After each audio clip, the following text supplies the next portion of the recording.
Hai semua dan selamat datang.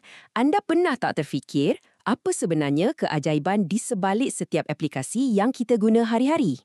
Hari ini, kita akan bongkar rahsia tu. Kita akan lihat blok binaan yang paling-paling asas yang menghidupkan setiap atur cara komputer. Dari game yang anda main sampailah ke aplikasi media sosial, semuanya bermula dari sini. Cuba fikir sekejap.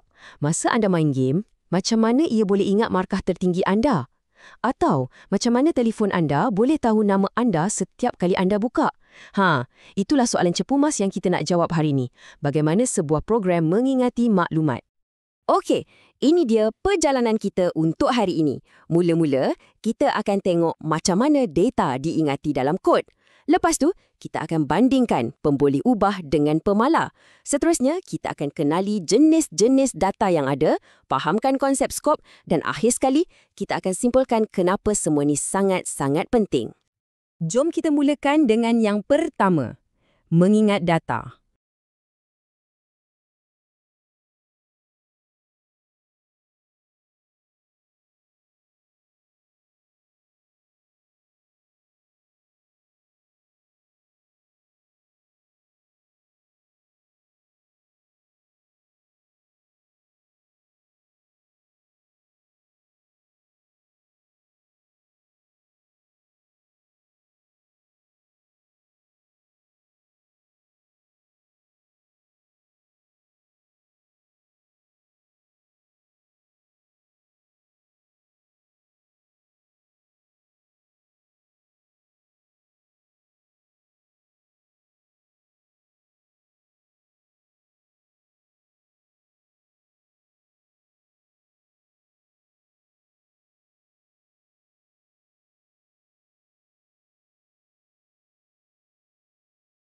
Jom kita mulakan dengan yang pertama, mengingat data. Untuk faham konsep ni, cara paling mudah ialah dengan bayangkan memori komputer tu macam sebuah bilik besar yang penuh dengan kotak-kotak simpanan. Jadi, setiap kali sesebuah program perlu ingat apa-apa je, tak kisahlah nama pengguna, umur atau status log masuk anda, ia akan ambil maklumat tu dan letakkannya dalam salah satu kotak simpanan ni.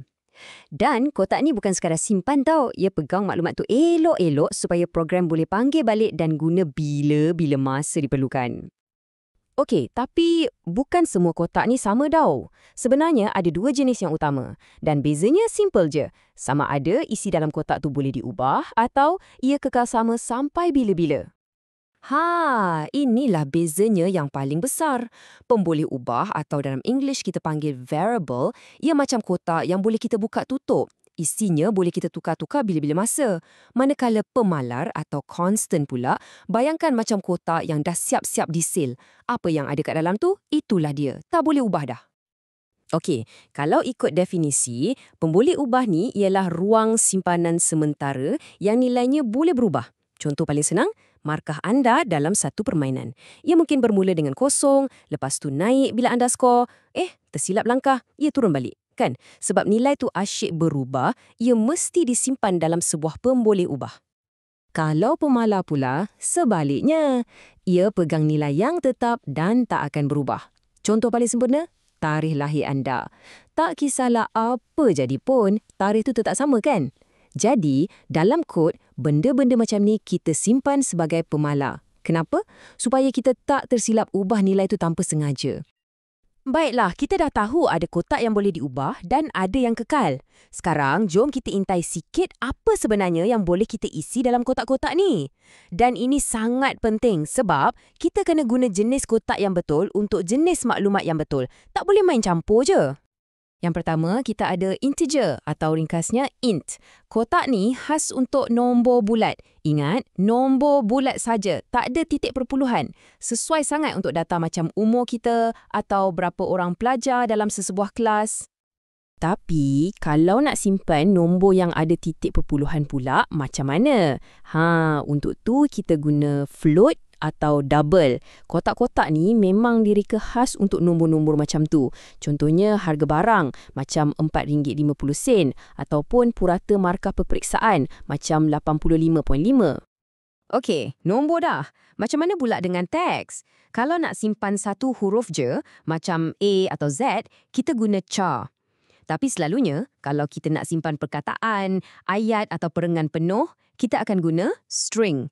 Nama pengguna dan alamat email anda. Yup, kedua-duanya adalah string. Dan akhir sekali, yang paling simple, boolean. Kotak ni special sikit. Dia cuma boleh simpan satu daripada dua benda je. Sama ada benar, iaitu true, atau palsu, iaitu false. Itu je. Ia sangat berguna untuk soalan ya atau tidak. Contohnya, adakah pengguna dah log masuk? Jawapannya cuma boleh jadi benar atau palsu. Simple kan? Okey, sekarang tengok jadual ni baik-baik. Ini bahagian yang sangat penting sebab ia tunjukkan benda yang kita tak nampak dengan mata kasar. Berapa banyak ruang atau memori yang setiap jenis data ni pakai. Cuba tengok, integer guna 4 byte. Tapi boolean yang ringkas tu cuma perlukan 1 bit jura. Jauh beza tu. Dan ini bukan sekadar nombor teknikal tau. Ini adalah rahsia untuk tulis kod yang betul-betul efisien. Carta bar ni lagi senang nak nampak perbezaan dia kan? Cuba bayangkan, kotak untuk simpan data jenis double tu saiznya jauh lebih besar daripada kotak untuk integer. Dan kotak boolean tu kecil sangat-sangat berbanding yang lain. Inilah sebabnya kenapa kita kena pilih jenis data yang betul. Ia bukan setakat nak pastikan data tu betul, tapi ia pasal jadi seorang pengatur cara yang bijak, yang guna memori secekap mungkin. Okey, kita dah tahu pasal jenis-jenis kotak dan apa isinya. Soalan seterusnya, kat mana sebenarnya kita letak kotak-kotak ni dalam program kita? Dan lagi penting, siapa yang boleh buka atau guna kotak-kotak ni? Konsep inilah yang kita panggil skop. Secara asasnya, ada dua jenis skop. Yang pertama, sejagat atau global. Bayangkan ia macam papan kenyataan awam. Sesiapa saja dalam program tu boleh datang tengok dan guna maklumat tu. Yang kedua, setempat atau lokal. Yang ni pula macam diari peribadi. Ia disimpan dalam satu bilik khas yang kita panggil fungsi dan hanya kod dalam bilik tu je yang boleh baca. Orang luar tak boleh akses. Jadual ni pecahkan lagi perbezaan dia. Nampak tak? Pemboleh ubah sejagat kita isytiharkan di luar mana-mana fungsi sebab tu semua orang boleh nampak. Tapi yang setempat, kita isytihar di dalam fungsi. Jadi ia terkurung kat situ je. Kenapa ini penting gila? Well, ia macam beza antara letak dokumen penting atas meja kopi kat ruang tamu dengan simpan dalam laci berkunci dalam bilik. Cara ni dapat elakkan data tu daripada diubah secara tak sengaja, terutamanya dalam program yang besar dan kompleks. Jadi, kita dah cover banyak benda. Pemboleh ubah, pemalar, jenis data, skop. Sampailah kita kat soalan paling besar. Kenapa semua ni penting? Kenapa nak kena pening kepala fikir pasal benda-benda ni semua? Sebabnya, bila kita pilih jenis data dan skop yang betul, kita bukan sekadar tulis kod. Kita sebenarnya kita jimatkan memori komputer. Ini sangat kritikal, terutamanya untuk telefon kita. 2, kita elakkan error atau ralat yang boleh buat program kita crash. 3, kita jadikan kod kita lebih kemas, lebih efisien dan senang orang lain nak faham. Dan yang paling penting, kita pastikan program kita berfungsi betul-betul. Macam mana yang kita nak? Okey, sebagai penutup, jom kita buat satu kuis ringkas. Katakan anda nak simpan markah peperiksaan dan markah tu mungkin ada perpulusan. Contohnya 75.5. Jenis data apa yang paling sesuai anda guna? Fikirkan balik apa yang kita dah bincang pasal ketepatan dan juga penjimatan memori.